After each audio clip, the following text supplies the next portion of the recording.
사랑하는 지체 여러분, 우리 한빛 전원교회는 하나님이 원하시는 교회 맞지요?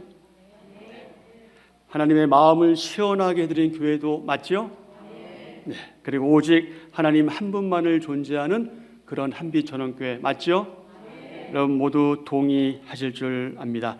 저는 지난 주일에 본문 말씀에 소개된 이 초대교회를 모델 삼아서 재미있는 우리 한빛 전원교회를 만들면 좋겠다 하는 말씀을 드렸고요.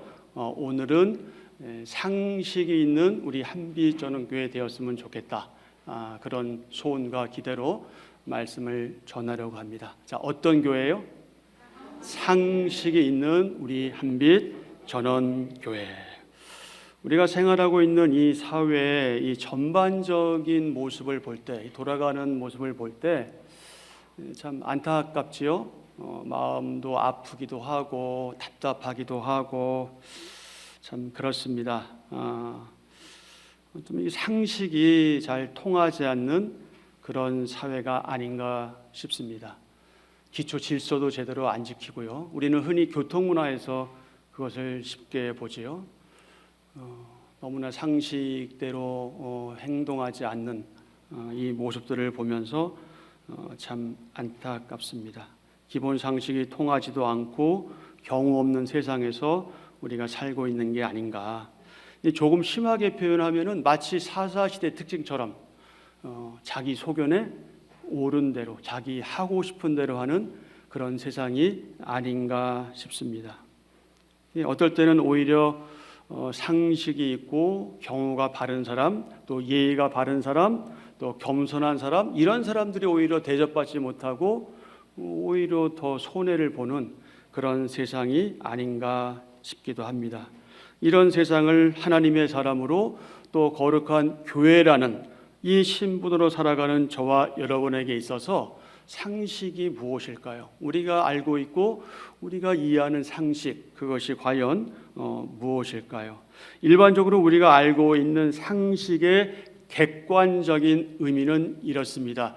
여기서 왜 객관적이라고 표현하고 있냐면 주관적인 상식, 그러니까 내가 생각하고 나만이 알고 있는 그런 상식이 아니라 우리 모두에게 골고루 통용되고 있고, 아 그래 그거야, 그건 우리가 그렇게 지켜야지라고 암묵적으로 협의하고 있는, 마음을 같이 하고 있는 그런 면에서의 객관적인 상식의 의미입니다. 이렇습니다.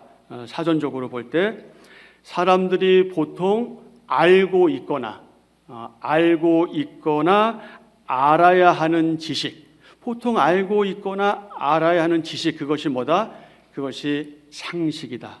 일반적인 견문과 함께 이해력, 판단력, 그리고 사리 분별 따위가 이 상식에 포함된다. 이것이 이제 사전적인 의미의 상식의 정의입니다. 그렇습니다. 사람으로서 누구나 예외 없이 가져야 할 일반적인 지식이나 이해력이나 판단력, 그것이 바로 상식이지요. 그렇다면 저 여러분, 우리는 상식이 있는 사람입니까? 아니면 상식이 없는 사람입니까? 상식과 비슷한 표현이 있어요. 꼭 그렇게 많이 맞는 건 아닐 수도 있는데 그래도 이제 굳이 표현하면 상식하고 좀 비슷하겠다 싶은 게 있습니다. 그게 뭐냐면 경우라는 단어예요. 경우. 어떤 일의 이치나 사람이 지켜야 할 도리, 그것이 경우이거든요. 그러니까 경우는 상식과 또 그렇게 많은 차이가 있는 것도 아니죠. 비슷하다고 보려면 볼 수 있는 겁니다. 사람이 경우가 있어야 말이지. 이런 얘기 우리 하잖아요. 경우가 있어야 말이지. 그 사람은 내가 볼 때 지금까지 한 번도 경우에 맞지 않는 한 적이 없어. 우리 그럴 때 이제 경우라는 표현을 하잖아요. 그렇다면 하나님의 사람들인 저와 여러분, 우리가 반드시 갖추어야 할 상식, 그것은 무엇일까요? 그러니까 우리 그리스도인의 상식, 우리끼리의 그 상식의 정의, 그것을 이렇게 내릴 수 있을 겁니다. 신자나 교인들이 보통 알고 있거나 알아야 하는 성경 지식, 교회 및 신앙생활에 대한 전반적인 지식, 믿는 일의 이치나 성도가 지켜야 할 도리, 이것을 우리 그리스도인들의 상식이다 이렇게 말할 수 있겠죠. 그리고 성경적 견문과 함께 가져야 하는 이해력, 판단력, 바른 사리 분별, 이것이 우리가 가져야 할 상식이겠지요. 여기서 견문이란 말은요, 보고 들어서 어떤 지식을 얻는 것, 이것을 말하지요. 그렇다면 저와 여러분, 무엇을 보고 무엇을 들어서 어떤 지식을 얻어야 할까요? 우리는 크게 두 가지의 상식적인 내용을 보고 들어서 지식을 얻게 됩니다. 한 가지는 일반적으로 여기 이 땅의 사람으로서, 대한민국의 국민으로서 갖추어야 할 기본적인 법적 지식과 이해, 그리고 양심, 또 교양과 소양, 그리고 상식이죠. 이게 우리가 보고 들어서 얻게 되는 지식에 포함됩니다. 또 다른 하나, 그것은 믿는 우리 신앙생활과 밀접하게 연관되어 있죠. 하나님 나라의 사람으로서, 하나님 나라의 시민으로서 갖추어야 할 성경에서 말씀하고 있는 내용들에 대한 지식, 그리고 신앙 양심, 영적 소양과 영적 상식, 우리가 바로 이 두 가지의 내용을 보고 들어서 지식을 얻게 됩니다. 상식은 사람이 살아가는 생활에 있어서 매우 중요한 요소이죠. 상식대로 하지 않으면 어려움들을 겪게 됩니다. 사회 질서가 무질서하게 되고 사고도 나기도 하고 그렇죠. 여러분, 우리는 어떻습니까? 저와 여러분은 이 두 가지 상식을 두루 갖추고 있습니까? 저와 여러분, 우리는 기본 상식이 있는 사람인가요? 아니면 상식이 없는 몰상식한 비상식적인 사람인가요? 여러분 어떠십니까? 자기중심적으로 생각하고 자기중심적으로 말하고 자기중심적으로 행동하는 그런 이기적인 사람인가요? 사랑하는 여러분, 상식이 있는 교회, 상식 있는 교회는 어떤 교회일까요? 무엇보다 우리의 주님이신 예수님께서 저와 여러분의 정체성을 분명하게 규명해 주셨어요. 너희가 누구냐? 너희는 이런 존재다 하는 것을 분명하게 제시해 주셨죠. 그리고 우리의 빛을 이것과 함께, 무엇이죠? 빛과 소금과 함께 우리의 정체성을 빛과 소금이라 그렇게 규정하셨습니다. 그래서 우리는 그 빛을 사람들 앞에 비추어야 할 거룩한 책임을 가지고 있다. 그 우리의 신앙적인 사명이다. 그 사명을 저와 여러분에게 예수님께서 부여하셨지요. 마태복음 5장 13절 이하의 말씀, 여러분이 너무나 잘 알고 있는 그 말씀입니다. 13절, 너희는 세상의 소금이니, 너희는 세상의 소금이니, 소금이 만일 그 맛을 잃으면 무엇으로 짜게 하리요? 후에는 아무 쓸데없어 다만 밖에 버려져 사람에게 밟힐 뿐이니라. 너희는 세상의 빛이라, 세상의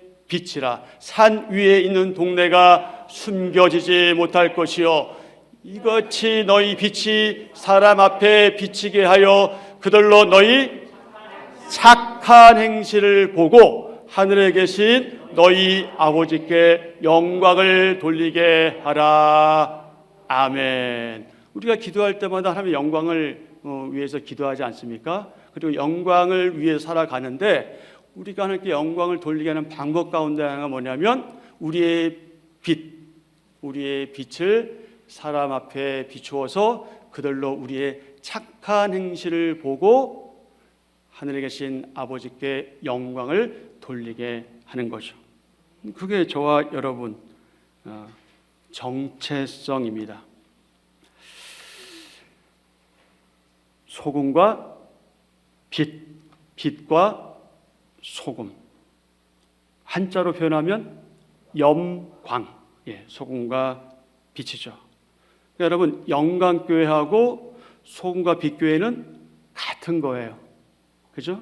근데 영광교회가 뭐야, 이름이. 소금갑 교회가 좋지, 아니면 에휴 영광교회가 좋지, 소금갑 교회가 뭐야? 서로 뭐 하고 있는 거예요? 쓸데없는 얘기하고 있는 거죠. 예, 그 의미를 모르니까 그런 사람이. 그래서 알아야 뭘 한다? 알아야 면장을 한다.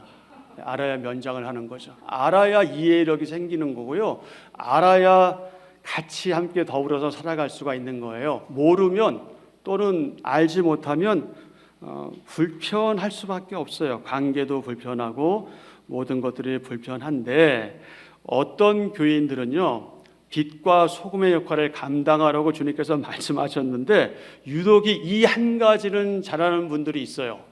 빛의 역할은 좀 못하는데 이 한 가지는 잘하는 거죠. 어떤 역할이요? 소금의 역할. 여러분 눈치채셨나요? 소금 하면 뭐가 생각나세요? 짜잖아요. 짜잖아. 소금 역할만 잘하는 거죠. 그래서 그런 그리스도인들에 대해서 교회 밖의 사람들은 이구동성으로 이렇게 말합니다. 아유, 그다음 뭘까요? 짠돌이들. 아유, 짠돌이들. 예수쟁이들은 너무 짠돌이야. 어쩌면 저러냐. 아우, 지도는 전혀 쓰지 않아. 한 번도 내가 지갑 여는 거 못 봤어. 아유, 짠돌이들. 여러분 아니죠? 오해죠? 네, 그들이 잘못 알고 있고 어쩌다 보니 그들이 경험한 일부의 소수의 교인들을 통해서 경험한 그거겠죠? 여러분 그랬으면 좋겠습니다. 이게 사실이 아니었으면 참 좋겠습니다. 그런데 여러분 사실 현대 그리스도인들 중에서 인색한 분들 적지 않은 것 같습니다. 돈 잘 쓸 줄 모르죠. 돈을 써야 할 때와 그렇지 않을 때 잘 구별하지 못하죠. 다양한 건 이런 분들이 그래도 소수라는 거죠.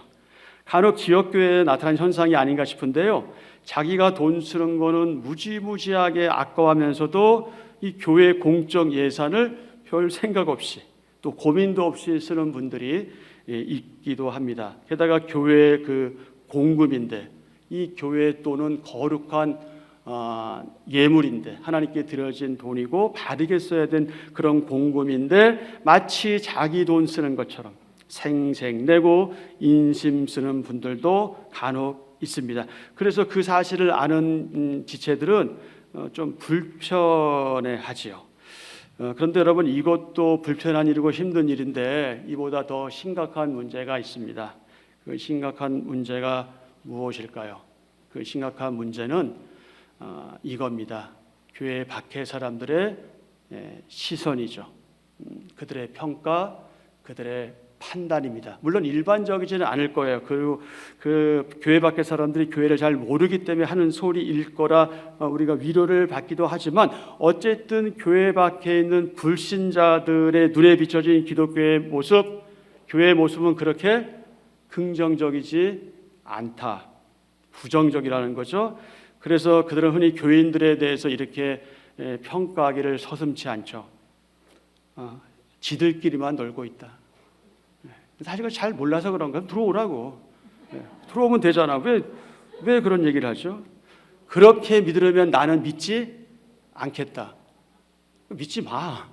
어떻게 할 거예요 그러면? 교회에 대한 이해가 없기 때문에 그런 평가하는 거예요. 그러니까 거기에 너무 민감할 건 없지만 그래도 우리는 그 소리에 귀를 기울일 필요는 있다. 너희나 똑바로 해라. 근데 이건 들어야 될 것 같아요. 야, 너희나 똑바로 해. 너희나 잘해. 너희가 믿는 대로 좀 하면 좋겠다. 야, 너는 말만 하면서 행동하지 않잖아. 뭐 이런 거죠. 심지어 이렇게도 말해요. 너희는 너희가 믿는 종교는 기독교가 아니야. 그건 너희 개독교야. 뭐 이런 표현들. 심지어 또 어떤 표현합니까? 너희나 잘 믿어. 너희나 잘 믿어. 너희나 잘 믿어도 천국 가. 야, 근데 너 그렇게 믿어가 천국 가겠니? 이런 얘기들. 여러분, 이런 비아냥들. 우리가 하나님의 사람이요 인격적인 성전이며 성도여 거룩한 교회인 저와 여러분, 우리 그리스도인들이 이런 평가를 받는다는 건 여러분 창피한 일 아니겠습니까? 부끄러운 일이죠. 아니 비극적인 일입니다. 이건 너무나 비극적인 일이에요. 이건 슬픈 일이에요. 우리 지금 통곡해야 될 일입니다. 우리가 신앙생활 교회 생활 오랜 시간 동안 해오면서 우리가 그런데도 불구하고 그런 평가를 계속해서 받고 있다면 혹시라도 우리 통곡해야 합니다. 통곡해야죠. 하나님 앞에서 회개하고 통곡해야 합니다. 지역교회는요, 참 다양한 분들로 공동체를 형성하고 있어요. 가끔은 대체로 상식이 없는 몰상식한 분들을 만나게 됩니다.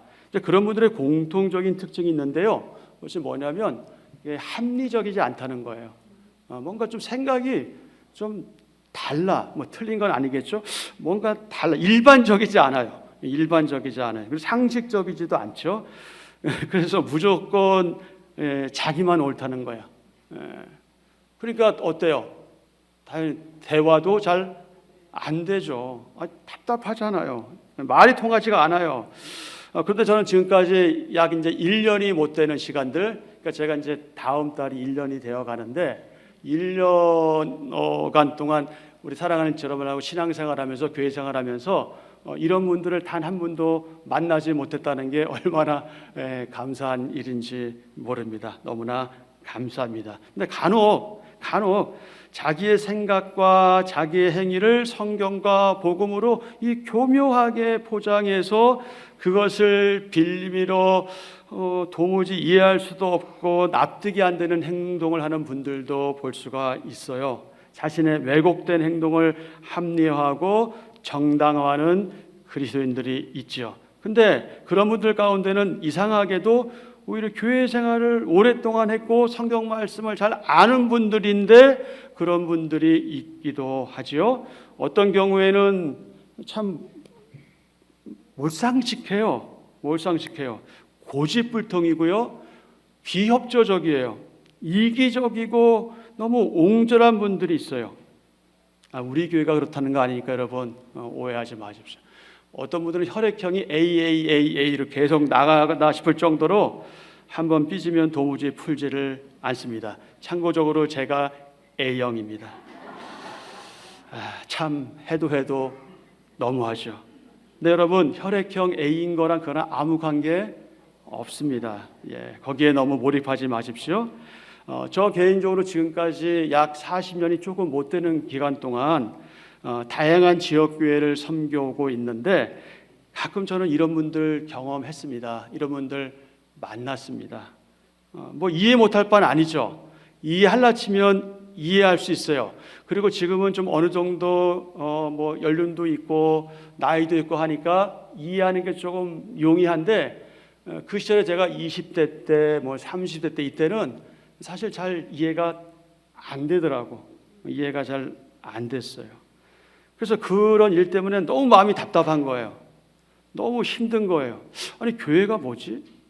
그러니까 젊었으니까 아무래도 교회에 대한 원칙적인 걸 많이 생각하게 되잖아요. 근데 너무 내가 생각하고 내가 배워왔던 교회의 모습하고 너무 다른 거예요. 그리고 너무 스트레스를 많이 주는 거예요. 말도 안 되는 소리 하는 거예요. 아니 잠깐 사무실에 있다가 화장실 갔다 왔는데 그때 전화 안 받다고 막 뭐라 그러는 거예요. 아니 그때 휴대폰 없었잖아. 지금 같으면 휴대폰 가지고 가면 되는데 그때 휴대폰 없었단 말이에요. 근데 잠깐 화장실 갔다 온 거야. 그때 전화했는데 왜 내 전화 안 받아? 그러면 내가 뭐라고 해야 되는 겁니까? 그러니까 이런 일들이 자꾸 되풀이 되니까 너무 힘든 거예요. 저는 부끄러운 얘기이기도 하지만 저는 모 교회에서 4년 동안 사역하면서 제 안주머니에 사표를 쓰고 다녔답니다. 언제라도 그만두겠다. 이게 뭔가? 이게 교회냐? 도대체 이게 뭐냐? 좀 고민했던 적이 많았어요. 제 젊은 시절에. 이해 못할 바는 아니지만 그때는 제가 너무 어렸었죠. 그 일에 답답하고요. 힘에 겨웠던 그 아픈 기억이 아직까지도 제 가슴 한 구석에 남아 있습니다. 여러분 비신자들 같으면 안 믿는 사람들 같으면 술집에 모여서 소주 한 잔씩 하면서 그래 그때 너 이랬지 내가 미안해 뭐 이렇게 풀면 될지 모르겠지만 근데 그렇게 해서 정말 풀리는지 잘 모르겠지만 제가 제 경험으로 볼 때는 그렇게 한다고 풀리는 거 아니더라고요. 술 깨면 또 그렇게 하더라고. 근데 여러분 소위 예수쟁이라고 불리는 저와 여러분 우리는 대체 어떻게 해야 우리 가운데 잘못 묶인 그 매듭을 풀어갈 수 있을까요? 그러면서도 나는 쿨한 사람이야. 나는 뒤끝 없어. 나는 신앙생활 잘해. 이렇게 큰 소리 치는 분들 있습니다. 여러분, 이거 착각입니다. 착각하는 거예요. 가족과 이웃과 교인들에게 알게 모르게 상처를 줘요. 그 행동으로, 그 모습으로, 그 언어로 상처를 줘요. 그 표정으로, 그 눈빛으로 상처를 줍니다. 그러면서도 나는 성경대로 살아, 나는 믿음대로 살아, 나는 의롭게 살아, 이렇게 어설프게 자신을 정당화하기도 하죠. 지금 이 자리에 있는 믿음의 가족들 중에는 이런 분들이 단 한 분도 없을 줄 압니다. 비상식적이고 몰상식적이며 내로남불하는 분들 단 한 분도 없을 줄 압니다. 여러분, 우리는 상식적인 사람이 되어야 합니다. 우리는 정말 매너 있는 사람이 되어야 돼요. 정말 젠틀한 사람들이 되어야 합니다. 경우 있는 그리스도인들이 되어야 합니다. 물론 여러분, 당연히 우리 주님의 그 십자가, 그분의 부활, 이것은 상식을 거스리죠. 그것은 상식적이지 않아요. 비상식적입니다. 주님의 성육신, 성령님의 그 놀라운 역사심으로 동정녀 마리아의 몸에서 메시아가 탄생하신 사건, 한마디로 말 처녀가 아이를 낳은 것이 어떻게 상식적일 수 있어요? 그것은 비상식적인 게 맞습니다. 그분의 십자가, 그분의 피 흘려 죽으심, 그리고 그분의 부활과 승천과 재림이 어떻게 상식적일 수 있겠습니까? 비상식적이에요. 맞습니다. 비상식적입니다. 그렇습니다. 성경에서 말씀하고 있는 모든 사건들, 모든 사실들, 그것은 우리의 이성으로, 우리의 상식으로 모두 이해할 수 없습니다. 이해가 안 되죠. 신비하고 상식과 이성을 초월하기도 하죠. 바로 이런 점에서 하나님에 대한 저와 여러분의 믿음, 우리의 신앙은 상식적이지 않다. 비상식적이다. 왜 그렇습니까? 하나님에 관한 내용들은요, 상식적일 수 없어요. 그것은 일반화될 수 없어요. 그래서 비상식적입니다. 초대교회가 그러했던 거죠. 초대교회가 그러했습니다. 그들은 복음 때문에, 예수님 한 분으로 인해서 어떤 교회였어요? 재미있는 교회였을 거예요. 그리고 상식적인 교회였을 겁니다. 그러면서도 또 어떤 교회냐? 비상식적인 교회였을 거다. 하지만 그들은요, 여러분, 복음과 기독교의 진리 외에는 매우 예의 있는 사람들, 매우 예의 있는 사람들이었어요. 그들은 경우 있는 사람들이었어요. 상식적인 사람들이었어요. 그들은 함부로 말하지 않았습니다. 그들은 무질서하게 생활하지 않았습니다. 이웃을 깊이 생각하고 배려했습니다. 그들은 섬김과 헌신의 사람들이었습니다. 여러분, 만일 초대교회 공동체가 재미도 없고 경우도 없고 상식적이지 않고 고집불통이고 자기들만 하는 그런 이기적인 집단이었다면, 그렇다고 한다면 여러분, 이런 결과가 어떻게 가능하겠습니까? 본문 44절 이하의 말씀입니다. 44절 믿는 사람이 다 함께 있어 어떻게 했다고요? 모든 물건을 서로 통용하고 또 재산과 소유를 팔아 각 사람의 필요를 따라 어떻게 하고 나눠주며. 여러분, 이게 상식적이에요? 이게 제정신 있는 겁니까? 정신없는 거예요. 어떻게 이게 가능해요? 46절 날마다 마음을 같이하여 성전 뜰에 모이기를 힘쓰고 집에서 떡을 떼며 기쁨과 순전한 마음으로 음식을 먹고 하나님을 찬미하며 또 온 백성에게 칭송을 받으니 아멘. 아멘. 하나님을 찬미하며 또 온 백성에게 칭송을 받으니. 여러분, 그 당시 예루살렘 주민들이 바보였겠습니까? 그들은 눈도 없고 귀도 없겠어요? 그들 다 알잖아요. 그 그리스도인들에 대한 소문을 들었을 거예요. 그들이 행했던 선한 일들을 물론 경우에 따라 다르지만 어떤 분들은 경험했을 거고 어떤 사람들은 듣기만 했겠죠. 보고 듣고 그런 이해를 가지고 있는 거예요. 그들은 들었고 보았고 친히 경험했습니다. 그래서 온 백성들은 초대교회 지체들을 향해서, 즉 그리스도인들을 향해서 어떤 태도를 취했습니까? 뭐라고 지금 말하고 있어요? 온 백성이 그들을 칭송했다는 거예요. 칭송했다. 칭송했다. 다른 말로 말하면 칭찬했다는 거예요. 예루살렘 주민들이 하나님을 찬미하고 이렇게 살아가는 사람들을 칭찬했다는 거예요. 그리고 더 나아가서 그들을 어떻게 했다는 거예요? 인정했다는 거예요. 칭송하고 칭찬하고 인정했다. 오늘 우리 한빛전원교회도 가깝게는 밀락동 주민들에게 더 나아가서 의정부 시민들에게 칭송받고 칭찬받고 인정받았으면 참 좋겠습니다. 저 교회 진짜 참 교회다. 저 교회 교인들 진짜 믿는 사람들이다. 정말 믿는 사람들이야. 저들 가만히 보면 상식적이지 않은 것 같은데 근데 신기하게 저들은 예의가 있어. 저희들은 품위가 있고 겸손하고 참 사람들이 상식적이야. 저들은 서로를 너무나 사랑해서 어쩔 줄을 몰라하는 것 같아. 내가 지나가면서 봤는데 분위기 너무 좋아. 어떻게 저렇게 얼굴들이 밝지? 미소가 가득하고 참 나도 가고 싶다. 가끔 여러분 그거 아세요? 우리 개 2마리가 우리 예배당 현관에서 머물러 있다 가요. 개도 안 와봐. 개도 너무 좋습니다. 개도 아는 것 같아요. 그래서 사실 저는 개를 좋아하는데 저는 개인적으로 개를 집안에서 키우는 건 안 좋아하는 사람이긴 하지만 어쨌든 개는 좋아해요. 가서 개를 쓰다듬어 주면 주인이 너무 좋아하더라고. 근데 속으로는 빨리 가라 하지. 개도 인정하는 교회가 우리 바로 한빛전원교회다. 사랑하는 지체 여러분, 아니 무슨 말씀을 가지고 상식 있는 교회를 만들자고 그래? 여러분 의아하실 수 있어요. 또 그런 질문하실 수 있어요. 상식 있는 우리 한빛전원교회를 만들자는 말은요, 결코 변하지 않는 하나님 말씀인 이 진리를 상식화하자, 일반화하자, 상식화하자 그런 얘기가 아니에요. 다만 거룩한 우리 교회 공동체, 저와 여러분, 우리의 삶이 우리가 구체적인 삶의 현장에서 하나님을 믿는 사람답게 특별히 빛과 소금의 정체성을 가진 자로서 거기에 걸맞게 살아가자. 지금 그것을 강조하고 있는 겁니다. 그래서 우리는 우리 삶의 그 현장에서 우리의 자세, 우리의 태도가 모든 것이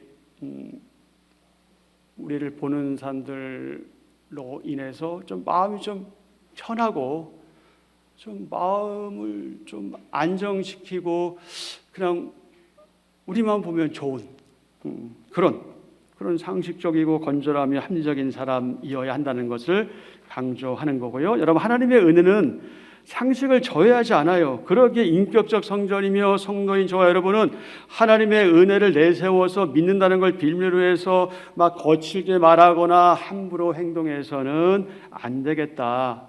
여러분 우리는 정말 부드러워야 합니다. 나는 성격이 안 돼. 누군 성격 되나요? 다 성격 안 되죠. 그러나 그 성격은 이제는 과거로 떠나버리고 우리는 새로워진 사람들의 성격이기 때문에 그건 우리의 수고와 애씀이 필요해요. 고쳐야죠. 내 성격 그렇다고 언제까지 그렇게 가겠습니까? 성격 고쳐야죠. 그래서 가능한 대로 부드럽고 온유해야 합니다.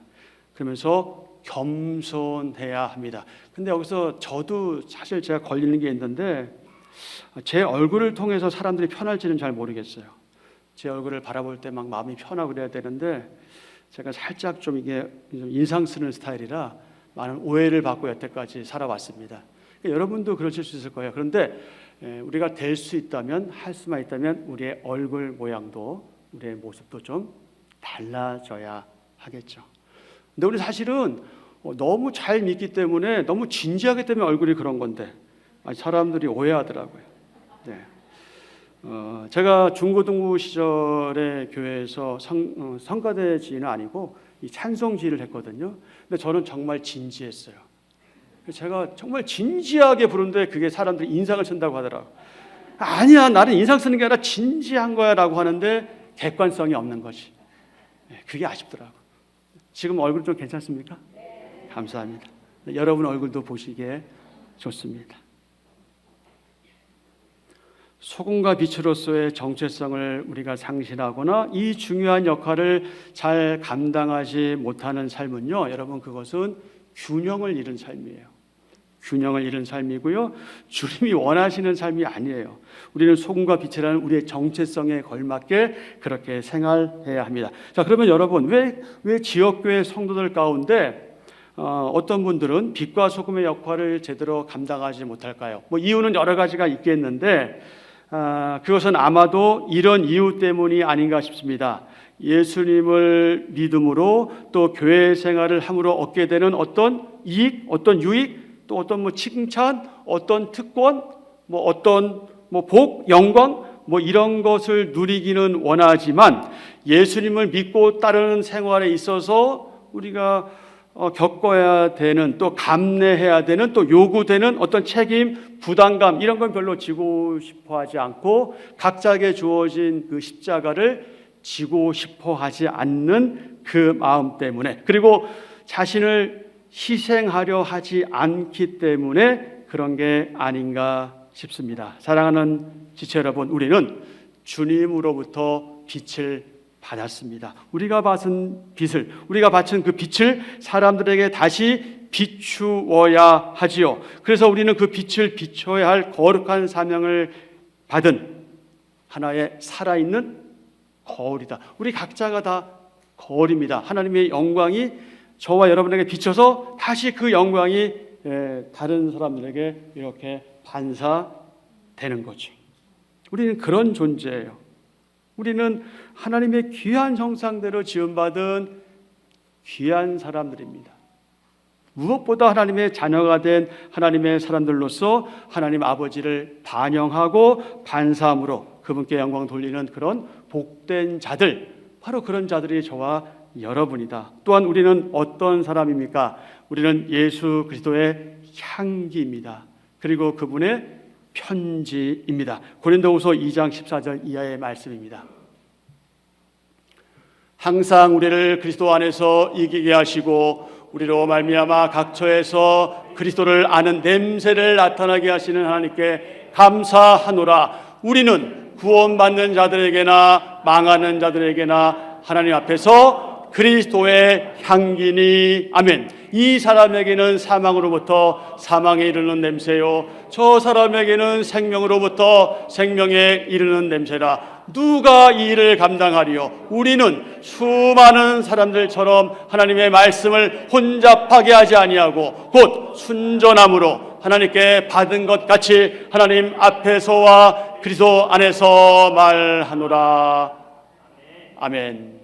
너희는 우리의 편지라. 우리 마음에 썼고 무엇 사람이 알고 읽는 바라. 너희는 우리로 말미암아 나타난 그리스도의 편지니 이는 먹으로 쓴 것이 아니요 오직 살아계신 하나님의 영으로 쓴 것이며 또 돌판에 쓴 것이 아니요 오직 육의 마음판에 쓴 것이라. 아멘. 무엇 사람이 알고 읽는 바라.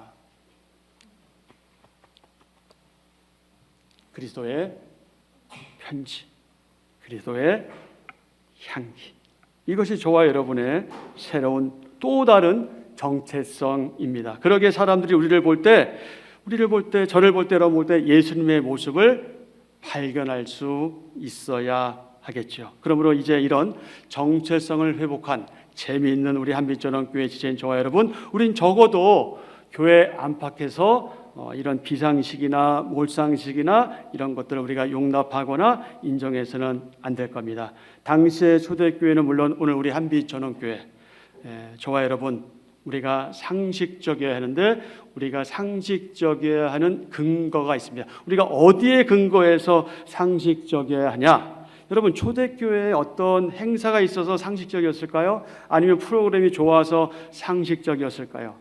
그리고 그것들이, 그 행사가, 그 프로그램이 우리 교회의 근거일까요? 우리가 상식적으로 가는 그 길에 있어서 근거가 될까요? 그것도 필요하겠지만 그건 아닙니다. 여러분, 사도행전 2장 1절부터 4절에 의하면 우리가 상식적이어야 되는 이유, 특별히 영적으로 상식적이라는 이유가 뭐냐면 성령 강림과 성령 충만이었습니다. 그리고 그것의 근거에서 2장 14절부터 41절에 의하면 두 가지죠. 하나는 베드로의 오순절 설교, 그리고 또 한 가지는 무엇입니까?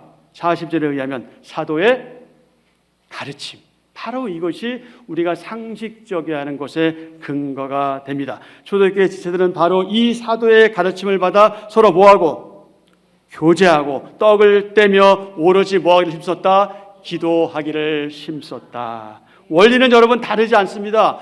이런 초대교회 원리와 지금 우리가 지향해야 될 원리 다르지 않습니다. 우리가 본받을 원리 다르지 않습니다. 오늘 우리 한빛전원교회 역시 사도의 가르쳐 표현된 하나님의 그 말씀에 따라서 영적으로 상식하고, 대신에 그것은 사람들도 비상적이겠지만 그러나 우리가 사람의 관계에 있어서는 상식적인 교회로 그렇게 우리가 만들어 가는 거죠. 그러니 기록된 하나님의 말씀인 성경 66권이 저와 여러분의 상식과 경우의 근거가 된다. 그러므로 성경의 사람들인 저와 여러분, 우리는 이 진리 또 복음, 하나님의 일하심, 즉 사람의 이성과 이해를 초월하는 성령님의 역사하심을 우리가 제외하고는 상식적이고 경우 있는 생활을 해야 한다. 사랑하는 믿음의 가족 여러분, 초대교회는 어떠했습니까? 초대교회는 어떤 교회였습니까? 초대교회는 하나님의 그 말씀과 복음으로 인해서 재미있고 상식적인 교회였던 것으로 보입니다. 오늘 우리 주님의 몸된 한빛전원 교회도 예수 그리스도 그분과 복음과 그 말씀으로 인해 날마다 재미있고 상식이 있는 교회 되었으면 좋겠습니다. 사랑하는 지체 여러분, 이런 멋진 교회 만들어가는 일에 저의 수고와 애씀도 필요하지만 여러분 각자의 애씀과 수고와 땀과 눈물과 기도와 실천이 필요합니다. 여러분 그렇게 하시겠습니까? 재밌는 교회, 상식 있는 교회를 만들어가는 저와 여러분 되기를 기대하고 축복합니다. 아멘.